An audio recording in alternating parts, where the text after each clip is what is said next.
This is a Film Stories original podcast. Hey guys, time to get in on the action for the biggest moments in basketball with Prize Picks, America's #1 fantasy sports app. Just select 2 or more players, pick more or less on their projections, place your entry, and win up to 100 times your money. Right now, Prize Picks will match your first deposit of up to $100. Just download the Prize Picks app and use the code GET100. That's code GET100 on Prize Picks for a first deposit match of up to $100. Prize Picks. Pick more. Pick less. It's that easy. We made this.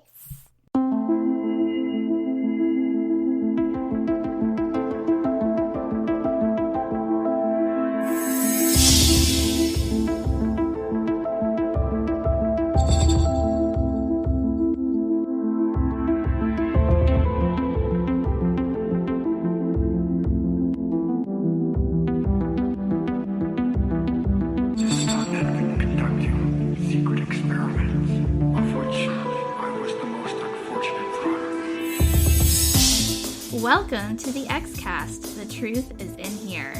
I'm your host, Sarah Blair, and today we've got our special guest and X-Cast patron, Michelle Milbauer back, and we also have our regular contributor, Clara Cook, here for our second shipper special. Yay, shippers! Yay, shippers. We got, what do we have? We're going to have like some talking about forehead sex, some like ooey gooey, Mulder Scully, drippy, sweet romance. So if you are no Romo, this is not the episode for you. I'm sorry. We do have a no Romo special that you can go listen to. We want to include everybody here at the X-Cast. No, stay here. We'll convince you. Come on over to the shipper side. Yes. So, hi, Michelle. Hi, Clara. Hope you all are doing well. Welcome. Hi. Let's see. So, we've heard from you all both on the X-Cast. You're our familiars. So, welcome. And today we've got so much to discuss. We had to do another shipper special because, this is an aspect of the fandom that we just had to keep talking about because there really is so much. So if you haven't listened to our original shipper special, we've got Michelle and Jenn Ferguson on there and along with me. And, maybe you should go listen to that first. And we'll wait right here while you go listen. Okay. Are you guys back? That was a quick listen, right? Okay. So let's dive in to our second shipper special. All right. So today we had so many. We left off our last special with talking about our favorite moments, and I feel like we barely even touched the tip of the shipper rowboat iceberg, whatever.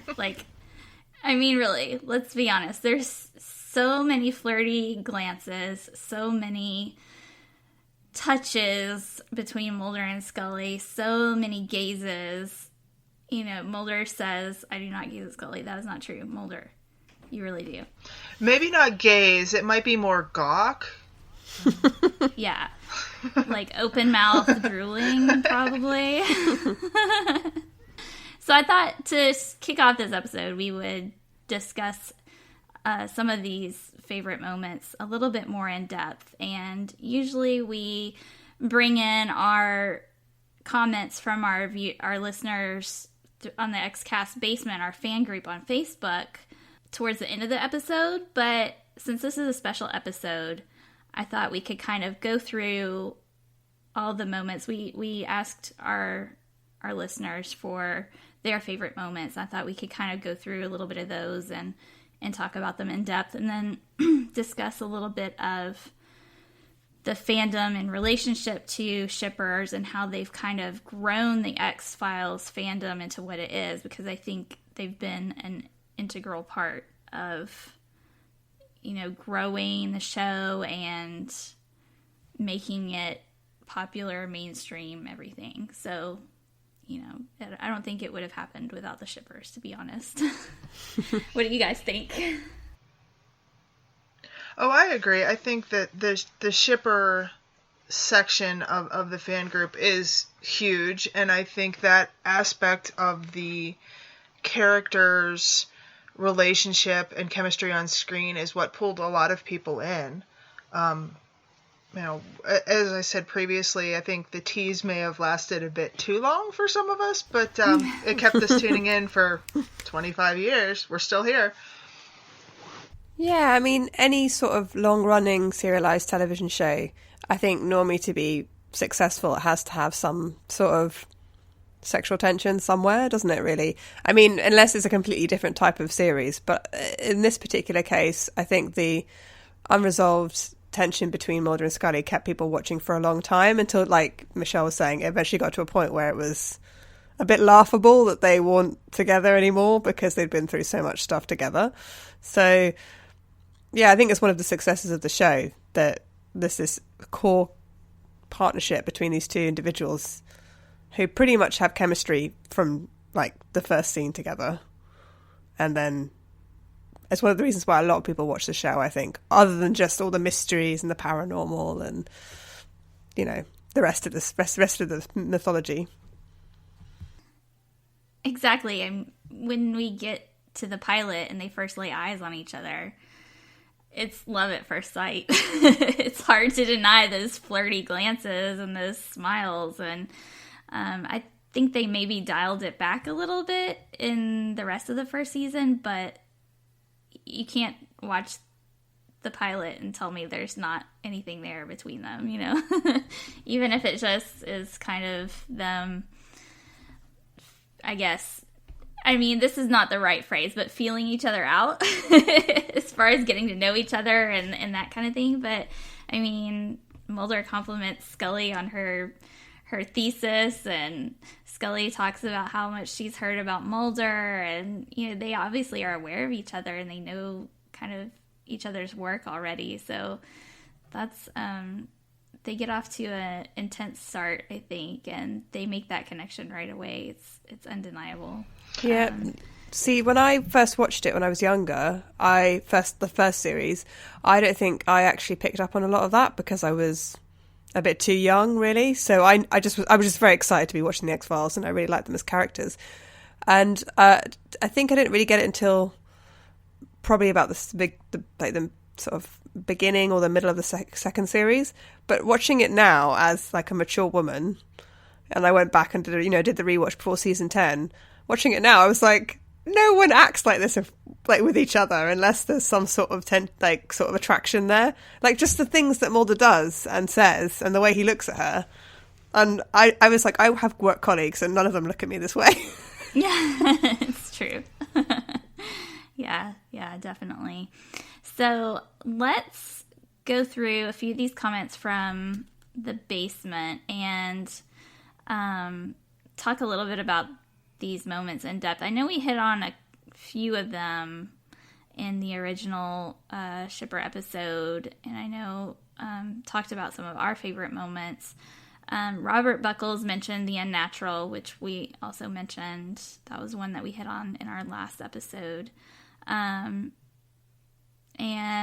let's see here.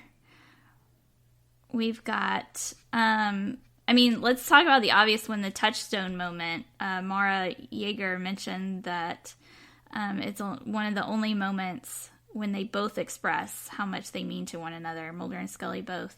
And it's so emotionally charged and full of Mulder and Scully brand affection. You know, she kisses his forehead. And it's like, really, guys, you totally could have made out right there. I don't know why she just leaves him standing there. And this all happens in the doorway. I felt like it was the perfect opportunity for her to just shove him inside his apartment and close the door and just go at it. But that's my shipper wishes speaking. So, yeah. But thank you, Maura, for reminding us of this awesome moment. How did you feel about that moment, Michelle? I remember at the time thinking the same thing, like, really, after this heartfelt pouring out of emotions and, you know, her revelation that, you know, she was very upset. Sorry, I'm going to bring up the nasty D word. Deana that she never trusted her, but she knew that she was Mulder's friend, and she felt bad about that and everything. And then, okay, I'm just going to give you a kiss on the forehead, put your hat back on, and turn and walk down the hallway. What I hope happened, in my own headcanon is that, the camera fades away and he chases her down the hallway, and fanfic ensues. But as the scene as it was, in reality, it is a beautiful scene. I think it was well done, well acted. I'm sure there's outtakes somewhere that show more, but Chris Carter, in his infinite torture of us shippers, decided to edit it to just forehead sex. But at the time, anything we could get, we would take. So I think shippers collectively swooned at that moment at the time. Oh, yeah. I wonder, and she doesn't just kiss his forehead. She, makes out with his forehead. He may have had a hickey after that. That is not just a simple kiss. It's not like a peck. That is a smooch. I wonder if Chris Carter has a special secret vault that he just keeps all of the kissing in, and just, hoarding it or something, like a dragon. He's hoarding his gold. Or maybe he just has some sort of forehead make-out fetish or something. Wait, that just turned into some weird, creepy alt fanfic area. Sorry. I redact those statements. We already have enough of that. let's not go down that road.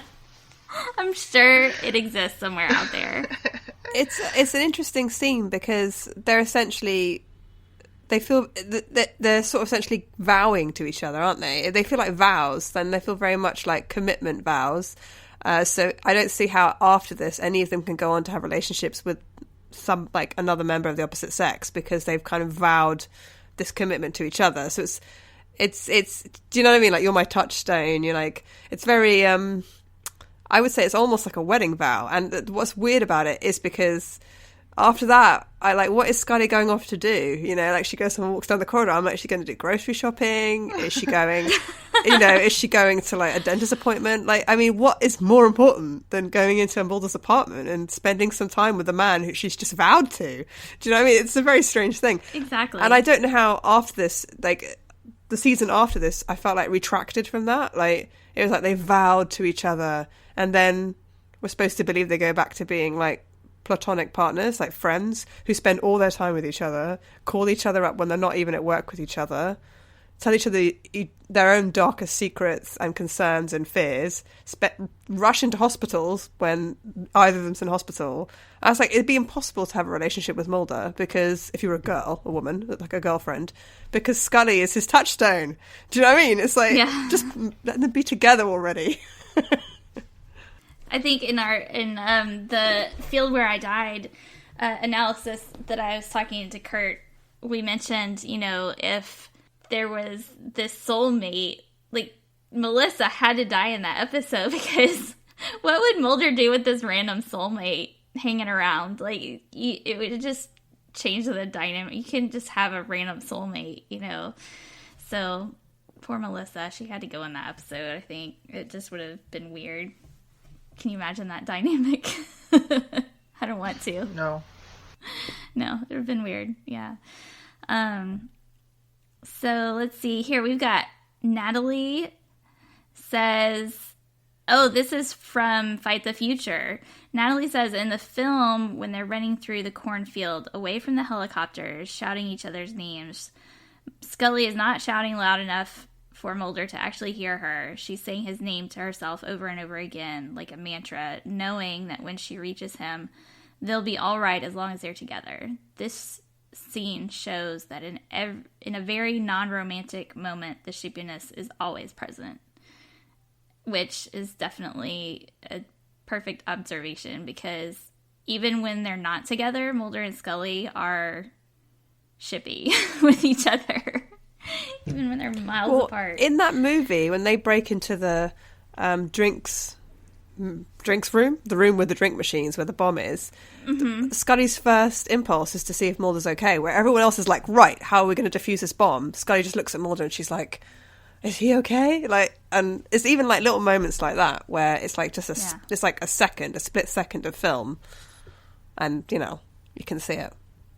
Right. Let's talk a little bit about some more of the scenes in Fight the Future, because there's so many. Obviously, the hallway kiss. We've got to analyze that. We can't skip it this time like we did last time. How did we manage to get through that entire episode and skip that? That seems like ship or fail. I know. So here we are now. We've got to talk about this. This is our moment, guys. All right. So, I mean, the ultimate near-miss kiss. I think whenever I saw this film for the first time in the theater, everybody screamed. Yeah, everyone groaned. Yeah, everyone freaked. Mm-hmm. Everyone in the audience freaked out. Yeah, definitely. Mm-hmm.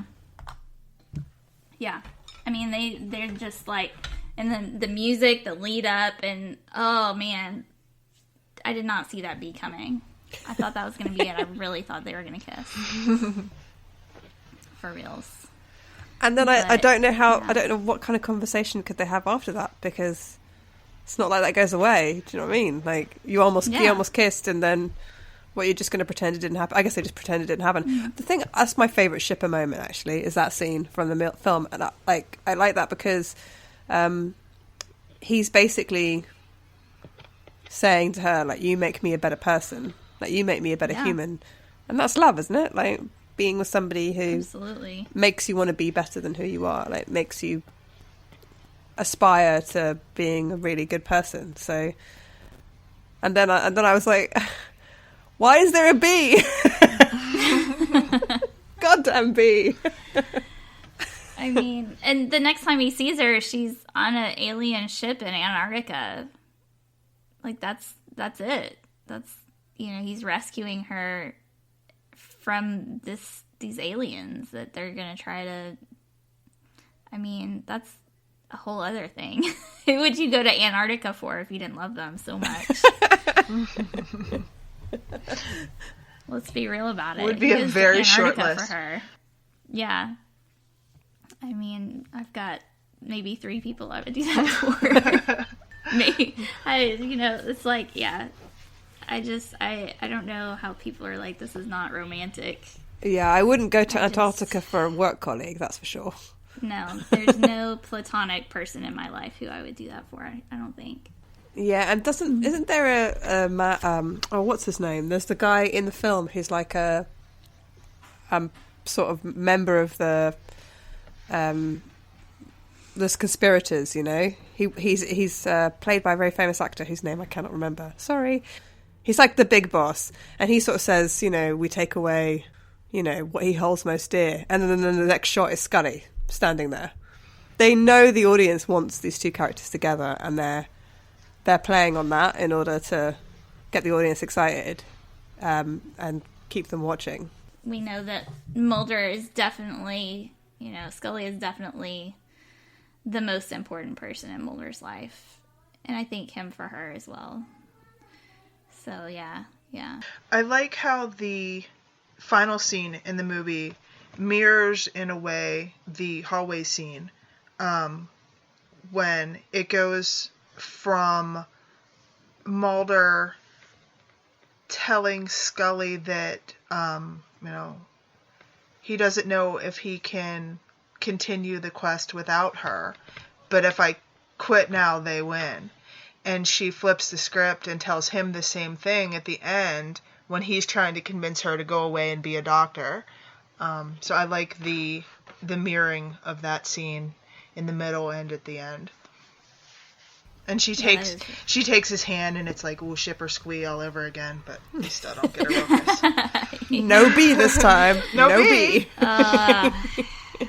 So we've got Alicia Shearer. She says that she's going to talk about Redux too, and this is where I mentioned that, in my humble opinion, I am HO.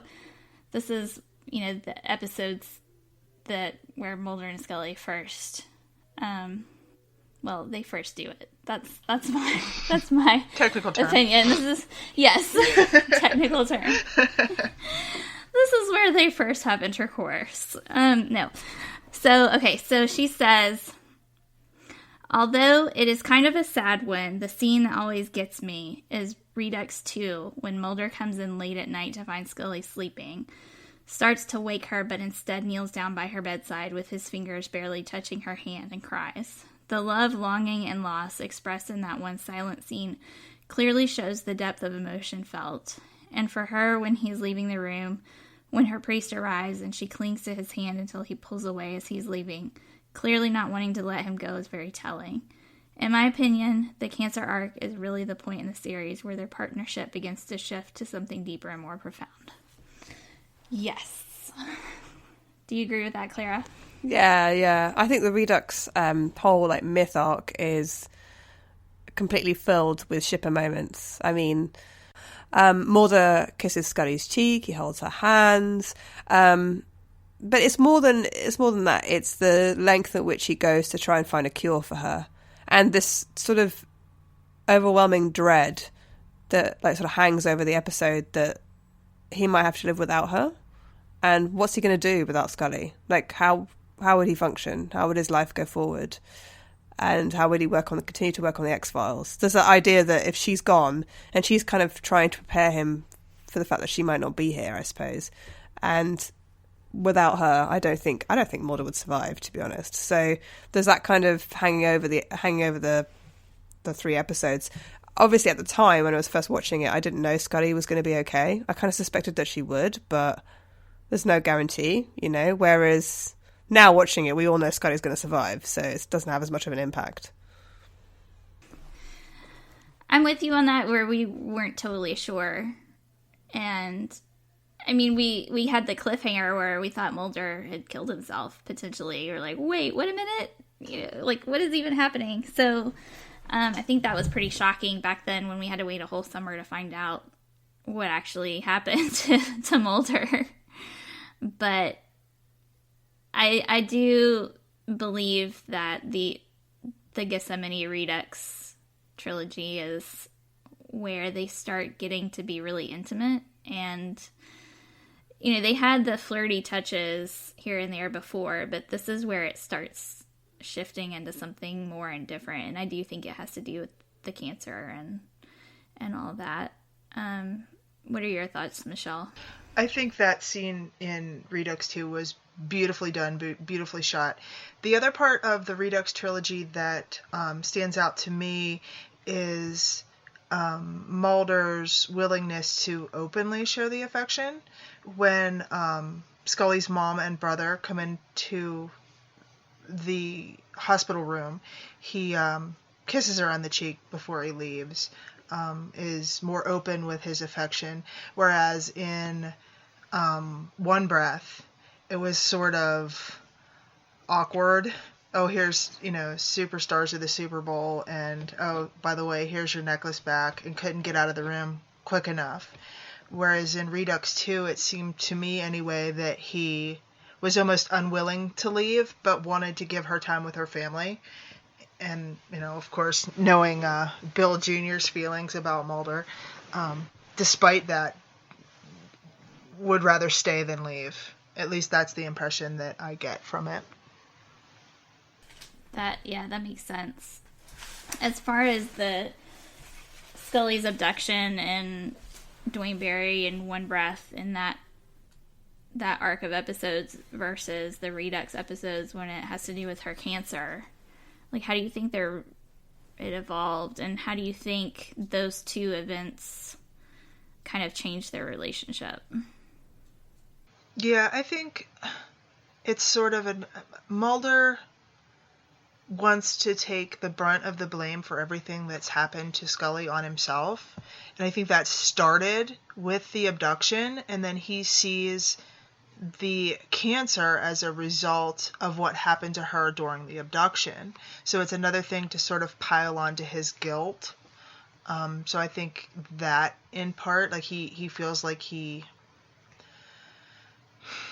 don't want to say that he feels like he needs to protect her, because that's, the connotations of that is Oogie. She's perfectly capable of protecting herself. And using her as a victim, especially as the series goes on, becomes kind of problematic. But I don't know. I just think everything that happens to her, he feels so responsible for, and it's pulling him closer to her, if that makes sense. Yeah, it absolutely makes sense. Do you think that their relationship would have stayed more platonic had she not had those two things happen? Do you think they would have just kept on working and never professed their true love for each other? Or do you think that really drew them together? Well, I think it's part of what drew them together, but I mean, if there's a connection with somebody that you start off as friends with or as a coworker with, I mean, my husband and I worked together, and we met at work. And, you know, I've not, to my knowledge, ever been abducted by aliens. I know for certain I've never had cancer. And yet, you know, we've been married since 2004. So, yeah, I mean, if there's a connection there with these two people, and as we've said earlier, I mean, that connection seemed to have been there from the pilot. So I would like to hope, anyway, that it would have happened regardless, because just thinking about the only reason that they're together is because of these traumatic events that the two experienced together is kind of yucky. Yeah. I think it would have evolved, you know.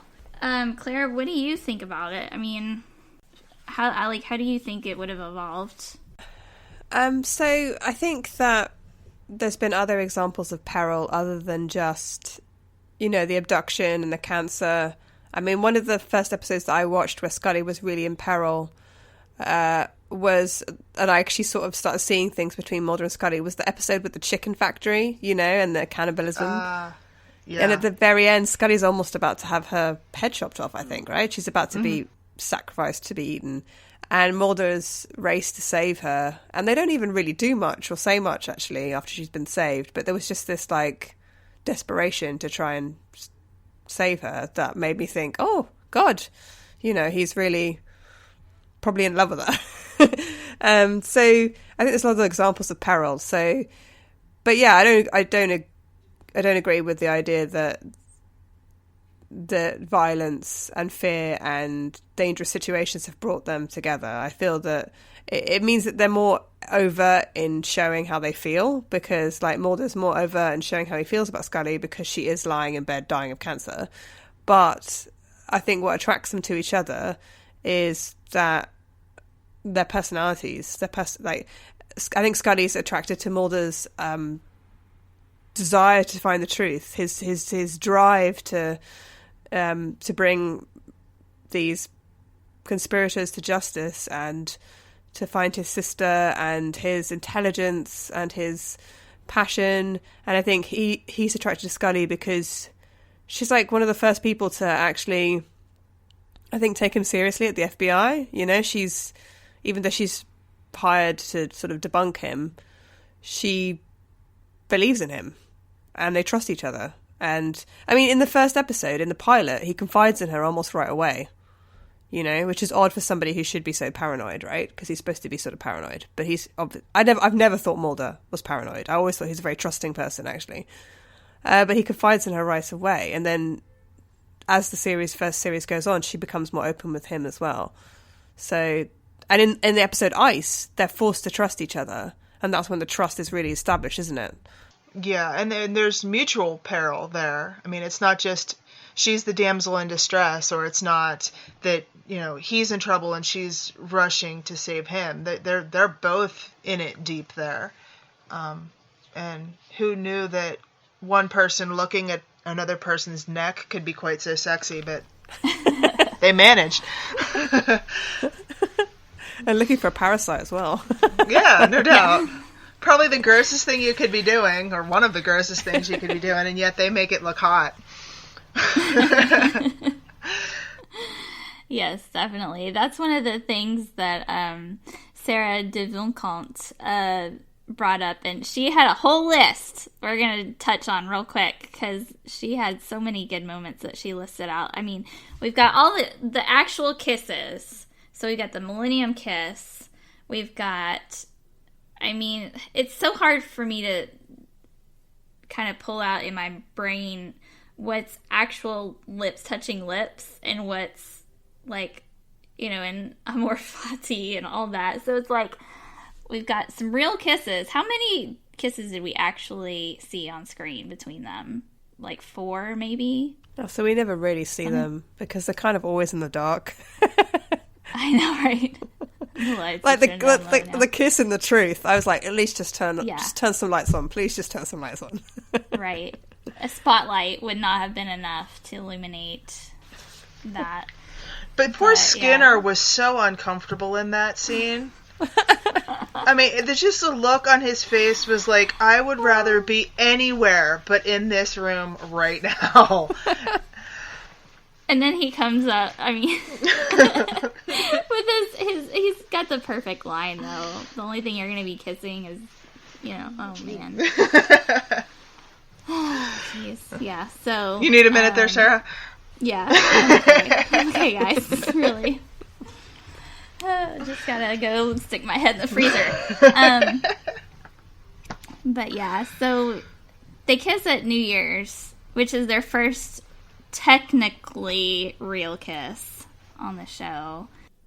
Sarah mentioned, she says, I love the way she looks at Mulder, surprised yet not surprised, and very simple. I love when it's simple, she said.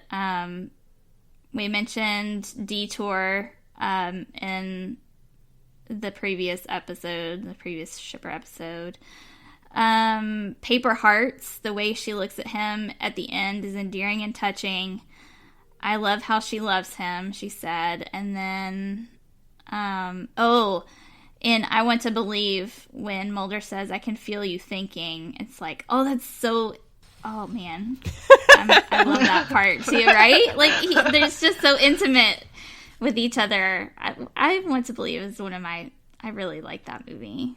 I know a lot of people are not super into it, but I really liked it.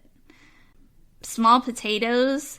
There's so many conversations that are so intimate between Mulder and Scully that it feels so shippy. Like, even when they're not being flirty or anything like that, Mulder, Sarah also mentions when they're talking about being someone else, and that conversation is maybe 30 seconds when they're walking from the car to the door in Small Potatoes, but it's such an intimate conversation. I felt like it's even more intimate than later when Scully is drinking wine with Eddie Van Blunt, even though she thinks it's Mulder. And, they're talking, and she's had, like, at least some wine. We know this already, if not a little bit more. But, she starts to get flirty in that scene. But I feel like the scene with them just talking about, being other people and all that kind of stuff is just really intimate between them. So I love all those moments. And what are some of your favorites that are kind of along those lines? See, sometimes I like the moments that aren't even romantic. So, like, there's a moment in Milagro there's 2 moments in Milagro. One where she knocks on his door in the morning and he's brushing his teeth, and he just gets her to come in while he sits there and brushes his teeth, like, in his living room with her. So they're very comfortable with each other. And then when he's angry at Paget and he goes, like, to stand over him kind of menacingly, and Scully puts her hand on his arm and is like, just with like a touch, she sort of stops him. And it's this very intimate gesture. And I like the scene after he finds out his mother's died, and the next morning Skinner rings the doorbell or whatever, goes to his flat, and Scully answers the door, sort of looking dishevelled. And I think, they're in each other's lives so much, they're so connected to each other. And there's something kind of sweet and sort of domestic about that, It really is. Michelle, do you have any other favorite moments that you want to mention before we move on to the fandom part of it? There are so many, overtly, they appear overtly shippy now. I mean, of course, there's +1 in season 11, which, there doesn't get much more overt than that. But one scene that always stands out to me, and it's in probably the most not romantic episode ever, Home, is when they're having the conversation and Mulder says to her that, he's never seen her as a mother before, and things like that. Any scenes that we get with them and they're just having conversations always seem to be not so much romantic, but just two people, whether it be platonic friends at that time, or it had moved on beyond that at that time that we never saw, but just those conversations and those moments of normalcy, I guess, during what would be extremely chaotic, crazy, insane lives that these characters lead. Those quiet moments are always really nice. Yeah, and we get that. I really enjoy the scene at the end of, is it the ghosts who stole Christmas, or how the ghosts stole Christmas? I can never get that. Oh, the presents. Yes, there's ghosts and Christmas in that episode. The title. But even in the beginning, when they're just in the car talking to each other and they know each other so well, and throughout the whole episode, the ghosts mess with them because they know that they're so close to each other and they know each other so well. The ghosts know how to, manipulate them into believing that all this crazy stuff. And the whole point of the ghosts is that they haunt this house to drive lovers to either kill each other or kill themselves. I was never completely clear on that, but they treat them as their lovers. So that's kind of the whole point of the episode, is that Mulder and Scully love each other and they're almost done in by these ghosts. So that proves their relationship right there is really to me, right? Well, there's your proof, guys. Yeah, he gets her in the car. He gets her to drive all the way out there so that he can tell her this romantic ghost story. And he's obviously being romantic when he tells her. He's like, "Oh, she was such a beauty, and they were together forever." And Scully's like, "This is." Thanks for dragging me all the way out here to tell me this. But, he's like a teenage boy taking a girl to a dark spot so that he can, be romantic. Do you know what I mean? It's kind of, it's kind of cute, really. It is. And the end of Je Souhaite, when they, just the ending of that episode with the beers and them talking about the movies and watching movies together and snuggling up on the couch and just being together. I love that. That's probably one of my very favorite moments. Yes. And we can't leave out Dreamland. That's very shippy. I'd kiss you if you weren't so damn ugly. Right? Hello. Yeah, I think when I did the 5 questions of X for my original episode, that was the moment that I named as my very favorite moment in the series. Just because she's essentially saying goodbye to Mulder forever, and it's such an intense moment between them, and you can tell she really does want to kiss him. But, and she doesn't know if she'll ever really get to see Mulder again. She's going to be stuck with this jackwagon for the foreseeable future in Mulder's body, and I just, it's a good episode. That's why it's probably one of in my top 5 favorite episodes. Yeah, who knew you could get feels from a handful of sunflower seeds? Right? Yeah. So let's move on to the fandom and how shippers have influenced, and perpetuated the growing of the X-Files as an enormous multi-million-dollar franchise. And 25 years later, here we are still talking about it. So clearly it's been influential. We've got fan art, fan videos now on YouTube. What would we have done if we had YouTube back in the 90s and people were making fan videos of Mulder and Scully? I would have lost my mind. We've been all over that, right? And we can't leave out fan fiction, obviously.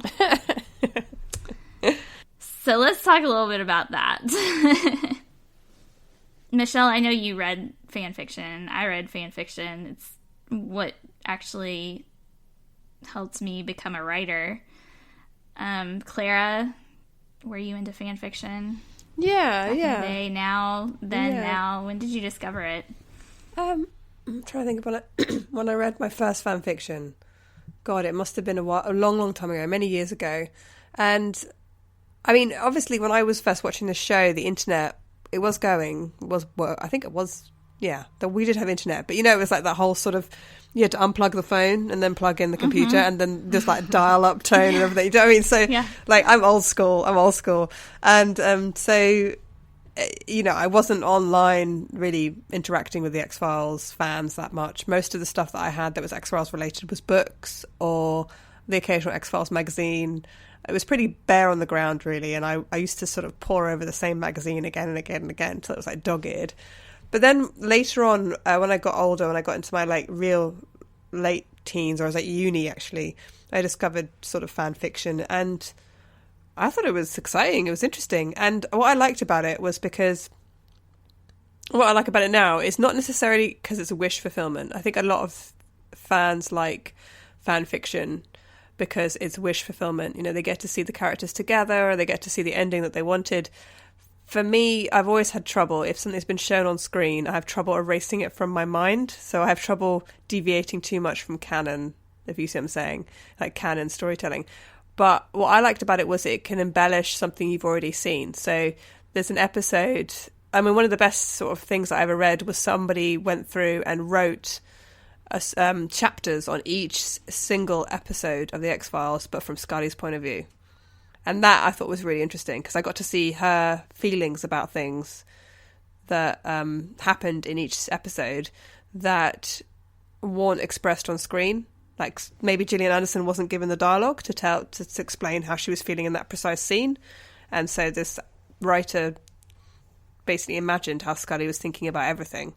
And so there were weird episodes where like Scully has, she's in the episode, but she isn't doing a huge amount or something. And this fanfiction writer just imagined what she was thinking and feeling, and it was really interesting. So, and she also thought they got together in season 7, like a lot earlier. But that she actually drew upon like little like scenes in the different episodes that kind of hinted at that, and or could be seen that way. And so I was like, so in my head now, I think they got together earlier than they actually did in the. That's actually shown because I read this story. I was big on the Gossamer Project where they compiled all of that. Do you remember that? I do. I still every now and again, I don't believe they've updated in quite some time, but I still go through gossamer.org and read some of the stuff there. It's huge.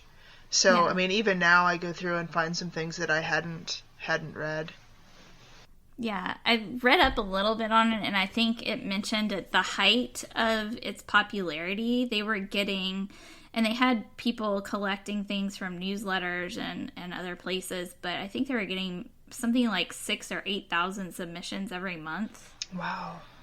That they tried to archive, which is just mind-blowing to me. This is just humongous. The amount of creativity out there is just astounding. I'm not a writer by any stretch of the imagination, but a lot of the fanfic out there is educational, can we say? But and I tend to enjoy, like Clara said, more of the post-ep kind of fan fiction stories that elaborate on what we've seen. And even ones that are alternate, quote unquote alternate universe ones that sort of spin things a different way or are not part of what would be show canon. But I tend to like ones that stick more to the voice of the characters that we know rather than going completely off the deep end. Not that some of those aren't entertaining, but some of them get a little too far out there for my liking, but the talent of these people is amazing to me. And a lot of them, they're just phenomenal. And, I know it's not an easy task to get published, but some of them, wow. Not necessarily even a X-Files fanfic getting published per se, but they're just phenomenal writers.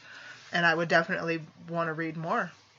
I know there's one that even got hinted at, like here and there, it's gotten mentioned by, I think even Gillian Anderson might have hinted at it. It's called the title of it is called The Airport by Jess M.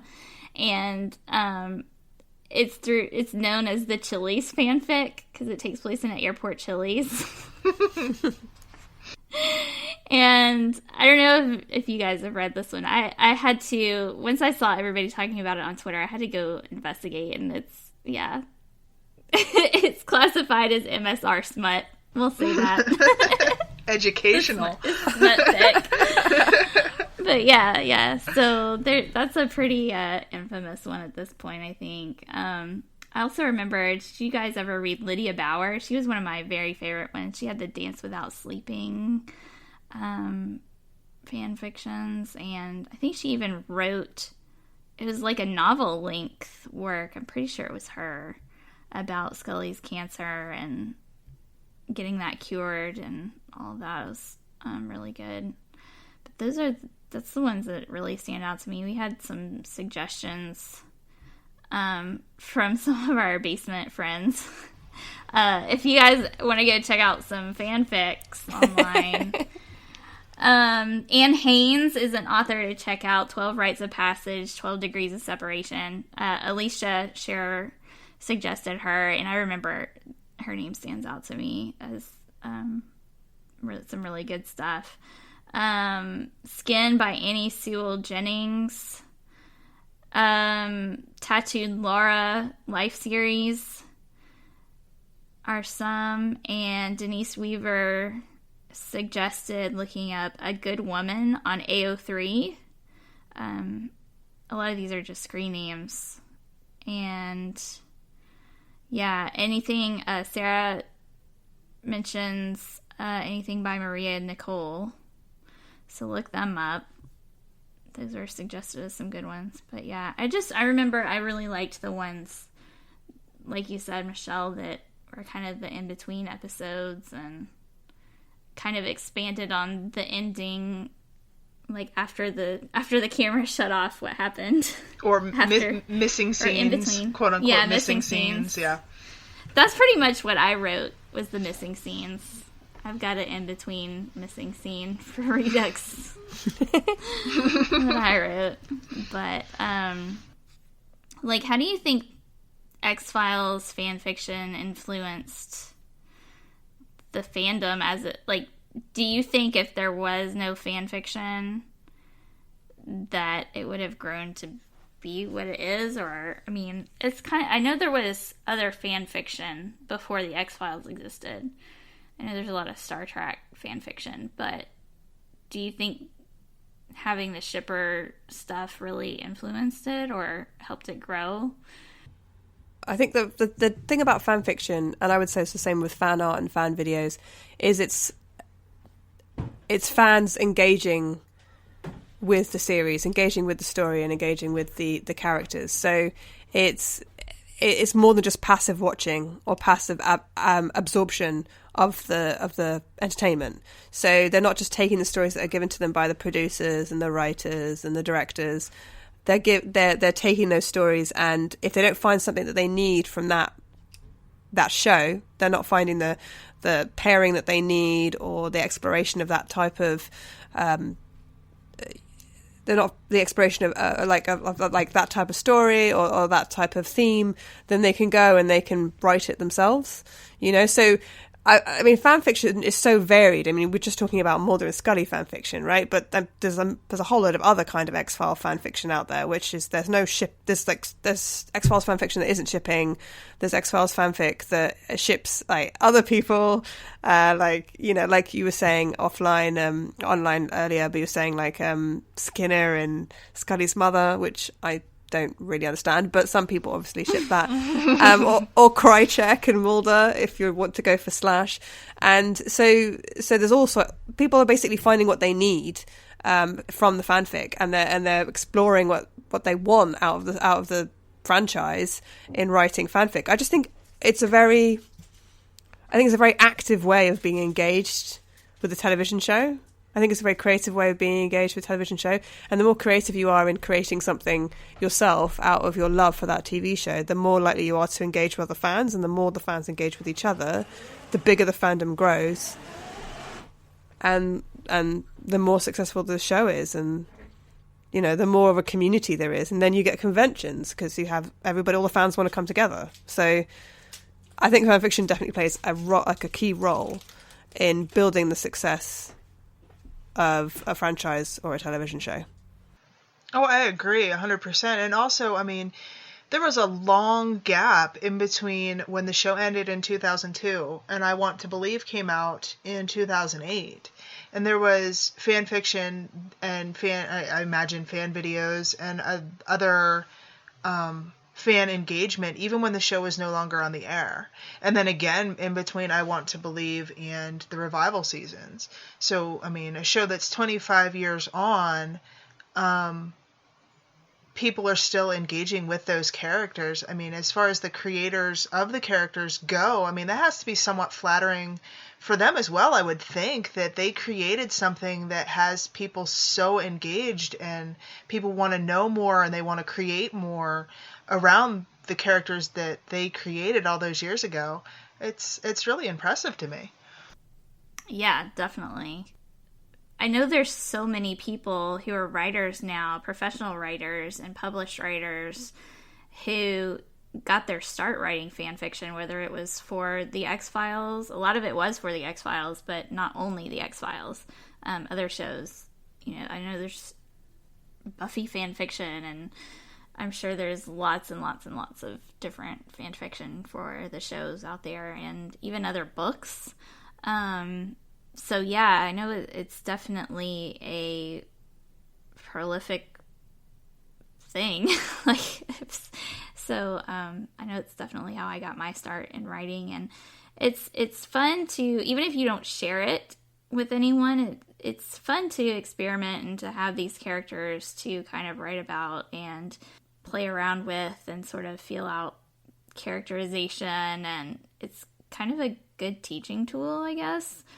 Because, you emulate your favorite writers when you start writing your own things. That's just an automatic thing that happens. And then you move on to create your own voice and your own characters. So I think fan fiction is really a valuable thing. And it's something that has really helped other people get a jump start on their own writing. So what about, how far does it go? Like, is it okay to do any sort of type of like fan fiction? Because sometimes you do. I mean, just the fan fiction. Some of the fan fiction out there is really strange. Like Michelle, you were mentioning that there's people writing fan fiction about the actors themselves, and I just feel like that's kind of strange. Yeah, it feels almost stalkery to me. I mean, I can't say that I've read any of it. I've seen it, and it just kind of creeps me out. So I stay clear of it. I mean, that's not to say that whatever these people are writing isn't clever, isn't creative, isn't good writing. It's just that subject matter kind of creeps me out. And that may just be my own personal No, I'm with you. weirdness. I'm totally with you on that. I mean, fictional characters is one thing. They're not real. Go ahead, what you write about those fictional characters may not be something that I enjoy reading, but hey, everybody's got their own thing. But when you start fictionalizing real, actual people, it just feels strange to It's me. really squicky. Although they do that a lot with historical films. Like, so for instance, almost any film showing or book talking about, like fictional book talking about Elizabeth I, it's just that she's been dead for so long. And I guess as part of it is that we don't really know completely and utterly what all of her inner thoughts were, and we don't know about all the details because of what the history that's survived and what's been written about her and everything.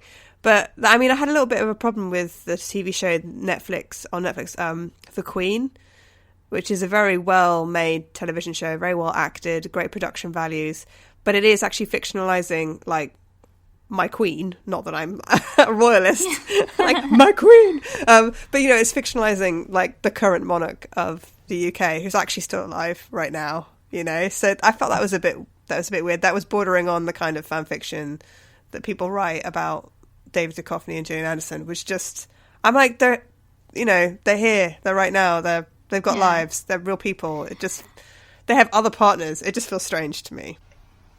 The other thing that strikes me as strange is people's vitriol toward anybody that either of them may be dating or associating with. I mean, people just get really ugly.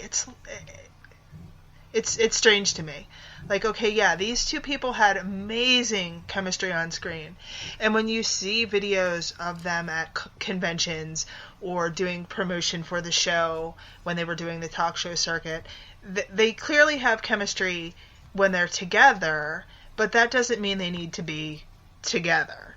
And people not wanting to separate that and be ugly toward their actual partners just seems to be taking things a step or 10 too far. Yeah. Because, I mean, ultimately they're not their characters. And I think that's an important distinction. Yeah, and see, that's what a lot of people, I think, struggle with. Maybe not a lot, but I would say a fair number of people struggle with. And from my experience of having met a few actors who played characters on television shows that I watch obsessively and that I admired, like I was just at a Star Trek convention and I met a whole bunch of actors who played characters that I watched as a child that like really inspired me. And the few times that I have seen Gillian Anderson speak in public, most recently at the South Bank Centre to promote the book that she had co-written, it was like a year or two ago. Like, she's nothing like Scully. Like, I'm not saying she didn't inject part of herself into the character of Scully, and I'm not saying that these actors that I met, like last weekend, didn't inject part of their personalities into their characters they were playing. But the dialogue is written by scriptwriters. The dialogue isn't written by the actors or actresses, unless of course they are writing the episode, like David Duchovny. So what they're saying and what they're acting is actually been created for them, and they're emoting it, they're acting it out, and they aren't the same people. And Gillian Anderson isn't Scully. You know, there's the times that I've seen her speak, she's been quite different, and that's fine, you know, because I went to see her talk about a book. I didn't see her to act like Scully on stage. Do you know what I mean? So, but it's weird, like, people think they are the same person, or they expect to get that same reaction from the actress or actor that they would get if they were going to see the character. Like, people go to a convention expecting that they will meet Gillian Anderson and she'll be like Scully. Like, they'll have a conversation with Scully, and it's like, that's not the case at all. So it's about the ability to see to be able to tell the difference between reality and fantasy. Do you know what I mean? And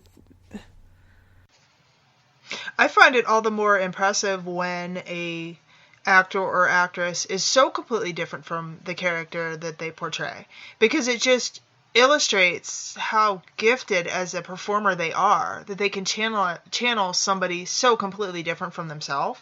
I mean, that's not to say that, you know, if somebody plays a character that is, you know, just an amazing person on screen, that, you know, I'm expecting them to be an asshole in real life just for that contrast. But, you know, just, you know, that separation just to illustrate how deeply talented they really are. I mean, people, I think, associate Gillian Anderson so much with Scully because she was Scully for so long. Yeah. They're not. That was her first major role, too. I mean. Right. But she's also been Blanche from A Streetcar Named Desire. Nobody's expecting her to show up somewhere embodying that character. So it's just, you know, there's degrees of separation, I suppose. But, yeah, just to separate that they're not the character. And who would want them to be? Yeah, and I would think it's weird for the actors themselves as well, because, like, I mean, this is one of the things that always struck me as strange, is that the fans have a relationship with that character. They've been watching that character on the screen for years. So if you're an actress who's played that character, everybody feels like they have a relationship with you, but you don't actually know any of these people. Right. They're complete strangers to you. And I'm sure actors and actresses do enjoy meeting fans.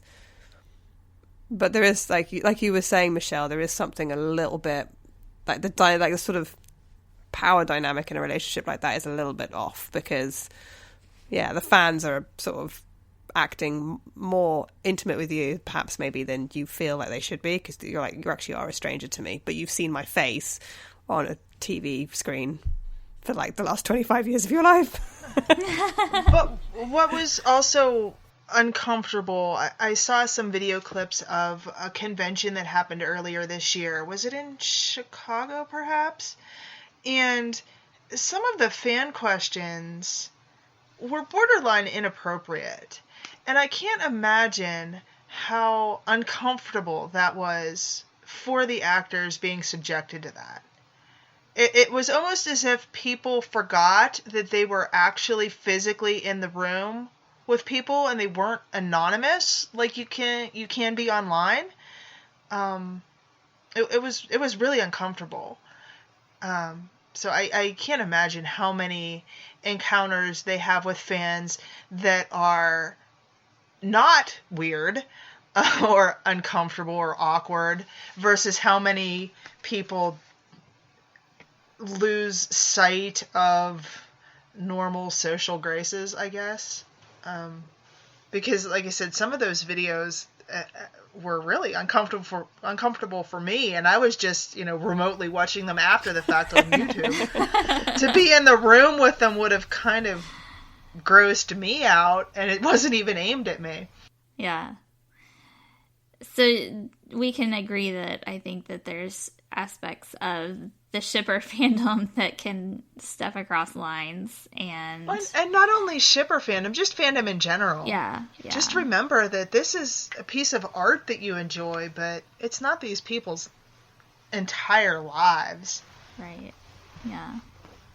Definitely. So let's see. Is there anything else we need to talk about? Like maybe other shipping, like maybe like other pairings in the X-Files.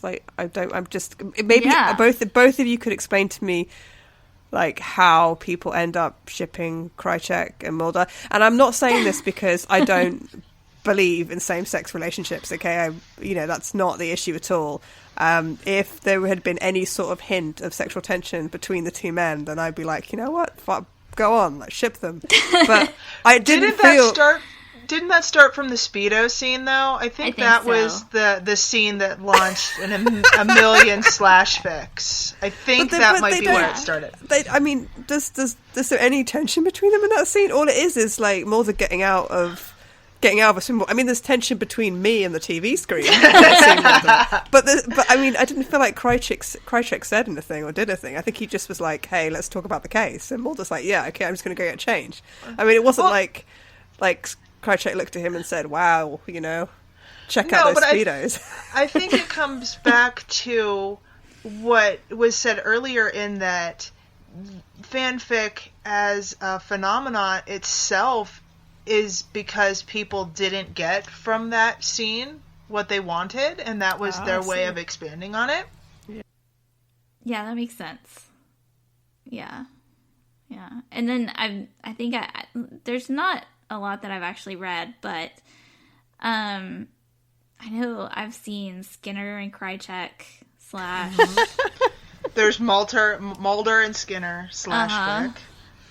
Yeah. Scully Reyes / fic. Yep. So, well, there's Reyes and Doggett. We haven't talked about that, and they definitely try. I think the writers definitely tried to push that shipping because like with 4D and Audra Pauly and everything. I mean, they kind of laid it out there, didn't they? And if the series had gone on, you would assume that they would have got together eventually because that's the way it was going. Even Doggett's wife was like, they could be happy together or whatever she said, and you're like, okay, yeah, I see where you're going with this. So I assume people must have shipped them, or at least tried. I mean, they tried to get people to ship them. I think Reyes's fate even all the more tragic. Yeah, like, where's Doggett? Yeah. Sad stuff, but yeah. I don't know.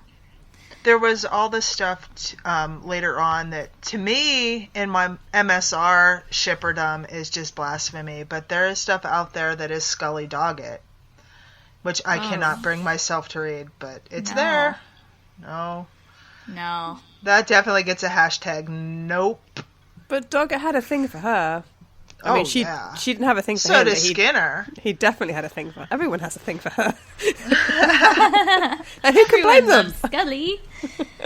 Can you blame them? No, she's so lovable. There's also, isn't there stuff to do with Pendrell as well? Like, oh yes, there's like so much Pendrell fic. Oh my gosh, yes. I might have even written some myself.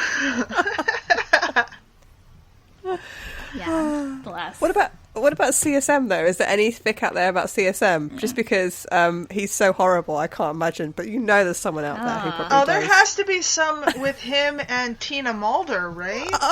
Yeah. No. CSM. I don't want to read it, but I'm sure it's there. Oh God. We'll need the brain bleach after this. Yeah, I can't imagine him doing anything remotely. I can't believe I'm going to say this. I can't imagine him doing anything remotely sexual. I think for me, I think if he was ever going to do anything, like I still can't believe that he's like the father of a bunch of children. Ugh. Because I just can't imagine. He's just so like that he all those women were just experimented on. Like, do you know what I mean? Like, I can't imagine him getting his hands dirty. I can't get past the thought of just smelling like an ashtray. Oh, yeah. Oh, yeah. No. Okay, on a more lighter subject. Not gross note. On a less disgusting subject, what about Krychek and Marita Covarrubias? Well, we kind of saw some of that, right? Yeah, that was laid out in the show, it was definitely hinted at or overtly, done on the show. So I know there had to be some fanfic about that. Oh, I'm sure. I'd ship them. Why not? Is it evil. They could just be shipping evil though? together. If it's shown, they're so evil, but they're also very good looking. So yeah, and when she goes to him in the prison, they're both like super sweaty. Oh. Wait, I think we've gone gross again. I mean, is it shipping if like they're actually shown to be together in the show though? I mean, is that Mulder and Scully are? Yeah, but they I mean, and, so when does it's like there's 2 stages to shipping, isn't there? Well, there's like 3 stages. There's like wanting 2 characters that have no tension or no attraction to get together, like Krychek and Mulder. That's one type of shipping. And then the shipping where like there's sexual tension and you think it might go somewhere. That's like Mulder and Scully in the beginning. And then there's like full blown glorious thank you God Smart. shipping. Yeah, where like the characters are together in the show. Shippers, yeah. And then you actually fulfilled shipping, where you're like, I'm fulfilled in my ship because my ship have got together. At last. Ship has sailed at last. My ship has sailed. Sailing the high seas of romance. Thank you, writers. Thank you. Oh man. Well, I feel like we could go on about how shipping had. Maybe we'll save this for Shipper Special 3. Part 3. About how shippers and that have possibly influenced the show, if at all, and driven their relationship, Mulder and Scully. I feel like that's something to talk about. Yeah, definitely. Cover. Yeah. Well, let's end with this quote by Alice Wax. She wrote some really good articles on Sci-Fi Wire that you needed. She writes the X-Files articles on that website, and she does a really good job. So she says, ultimately, it comes down to this. Mulder and Scully are, for lack of a better term, soulmates. The X-Files isn't about romance. It's about aliens, monsters, and shadowy conspiracies. The show is not driven by romance, and that is what makes the show so good. The lack of answers is what makes the romance so intriguing. Their relationship may be the ultimate X-File. Yes and no, I think. I mean, yes, the show ultimately was about the monsters of the week, about the conspiracy, about all the weirdness going on. And the fact that we didn't get a week in, week out soap opera, relationship melodrama in the background of everything was kind of what made it different and, in my opinion, great. Because we had that, well, are they or aren't they, will they or won't they, have they or haven't they, and that stuff can be going on in the background but doesn't necessarily interfere with this week's weirdness. And so you could have those of us that were shippers and would squee over every, handhold or touch or gaze or whatever was happening, and also enjoy the weirdness. And there were people that were completely oblivious to the sexual tension or the relationship angle of it and just tuned in for the weirdness. I think had it been all one or all the other, it wouldn't have been as big as it ultimately became. I appreciate the organic aspect of it, and that it was something that kind of developed. I like the slow burn, because that's how real life happens sometimes. I mean, it's not always like, hey, meet somebody, see somebody, go get it on, and boom, you have a relationship. Like, that's not really how it happens most of the time. Sometimes it does, and that's okay too, but... Yeah, I think it was a love story a lot earlier than perhaps maybe the writers or Chris Carter intended it to be, though. And I think it may have not been overtly romantic, but it all depends on how you define romantic. If you define romance in some sort of stereotypical way, which is fine, then you would probably say Mulder and Scully are not in a romantic relationship. But if you define romance in a variety of diverse ways, like whether it's bringing somebody iced tea, or whether it's although she didn't bring him iced tea, did she? But I'm root beer. Yeah, I mean, I think there was a lot of stuff that was romantic about it. Like, I think the fact that he respected her and he listened to her and respected her as a professional, the fact that he looked to her for support, the fact that she defended him and protected him. Even in, like, Folie à Deux, when he sort of says, like, sort of makes that comment, I can't remember what it exactly is now, but out of, like, whatever, 7 billion people on the planet, you're my one, or whatever. That's pretty romantic. Right, 1 in 5 billion. Yeah. 1 in 5 billion. Exactly. That's pretty romantic. Yeah. I think just even the most recent series, and everybody wanted them to kiss, but I thought the most romantic moment of the entire of season 11 was at the end of that technological episode, where they're fighting technology and they're in the diner and she just puts her hand on his hand and they sit there holding hands. And I think that's a very romantic gesture, and it's more romantic than a sex scene. So, although a sex scene wouldn't have gone amiss. Let's just emphasize, Chris Carter, I wouldn't have minded a sex scene. That, yeah. So I think I actually kind of disagree slightly. I do think it is a love story. It's not, but you're right, it's not primarily a love story. There was a whole bunch of other stuff going on that was also the central focus of the show. So yeah, it was good. It was good. It was a good 25 years of shipping. Yes, absolutely. Well, I think we should wrap it up there, guys. It's been so fun chatting with you about this. I've really enjoyed it. We need to get back for Shipper Special 3 very soon. Definitely. Yeah. Definitely, yeah. In the meantime, where can we find you all online, Clara? You can find me on Twitter at ClaraJeanMC. So you can find The Tales We Tell on Twitter at The Tales Podcast, and it's a podcast exploring the role of women and gender in film and television and fiction.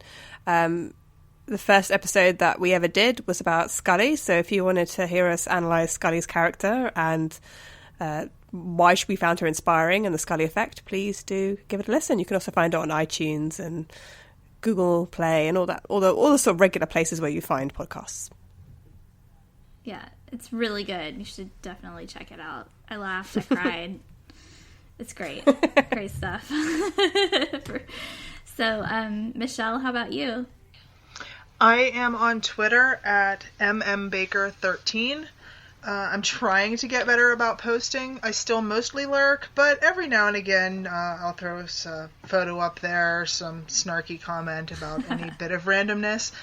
So if you don't mind some snark and random photos of my kids or cats or various adventures in Nevada, please feel free to follow me there. And I'm always willing to engage in X-Files conversation. Yes. And you can find me on Twitter. I'm Sarah L. Blair, SarahLBlair. And I'm on Instagram at author Sarah Blair. You can find out more about my book there, Darkness Shifting. Definitely, I wouldn't say inspired by the X-Files, but definitely for X-Files fans. I think if you like the X-Files, you like it. And especially if you like Sinner. You like my character, Mitch. So, yeah. It's not an obvious thing at all that he is related to. But, yeah. Anyways. Thanks for joining us on this extra special episode. We hope that you will join us again soon. And until next time, the love is out there.